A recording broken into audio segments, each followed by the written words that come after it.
So, story time. Last week, nag-move out na ako or nag-check out ako sa Cosmo Hotel, yung accommodation na provided for ng company. And then, nag-move in ako dito sa condo. So, what we did here was condo sharing. Yun yung uso dito. Yung isang buong unit, iba-iba yung tenant ng bawat isang room. And then, they share the common areas like the kitchen, the living room, and the likes. So, masaya ako kasi meron akong opportunity na magluto. In that case, makakatipid ako, mas makakain ko yung mga gusto kong pagkain. So, kasama na rin dun sa mga pinag-usapan namin kung paano yung schedule ng ligo kasi merong shared bathroom, ano yung oras ng pagluluto nila versus sa pagluluto ko para hindi kami magkakaroon ng conflict sa time. And then I also asked for the schedule of taking up the trash.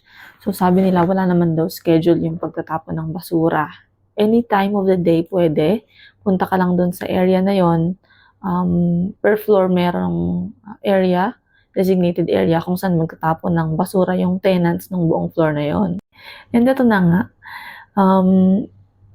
ang instruction sa akin, by the end of the hall, may pinto. Kung pasok mo doon, makikita mo yung kulay green na malaking-malaking trash bin. Lahat ng tao doon nagtatapon. So ako naman, sige, medyo may pagkamahadera ng very light. Pumasok ako sa isang pinto and pagpasok ko, wala akong nakitang trash bin. Ang nakita ko ay kusina. So kitchen, may nakasalang na pot na may boiling water.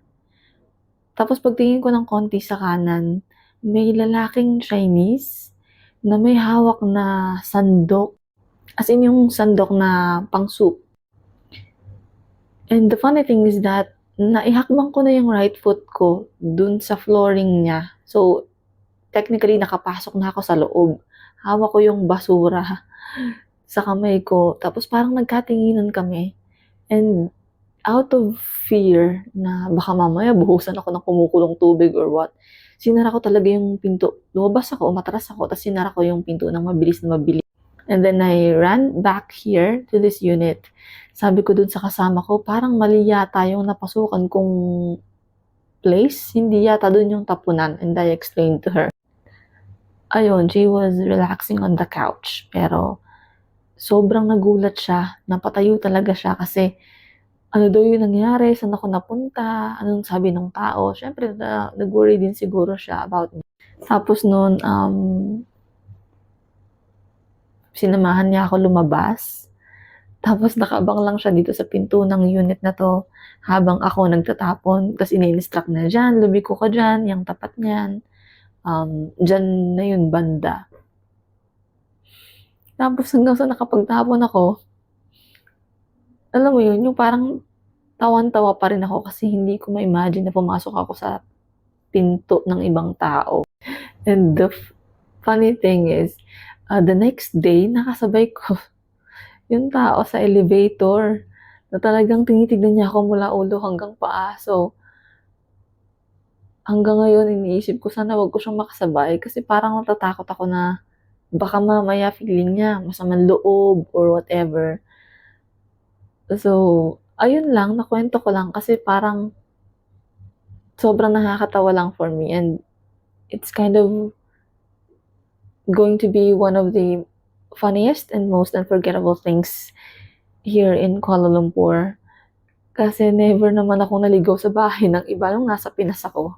So it's just so funny for me. Ayun lang. Thanks for watching. Wala ka ng basura for today's video. So by the end of the hall, nandyan yung unit na unexpectedly napasok ko. Akala ko kasi doon yung tapunan ng trash. But then, hindi pala. So, may taong nagluluto at the time. Yan, dyan yun. And the trash is here. Oh, it's closed. Why is it closed?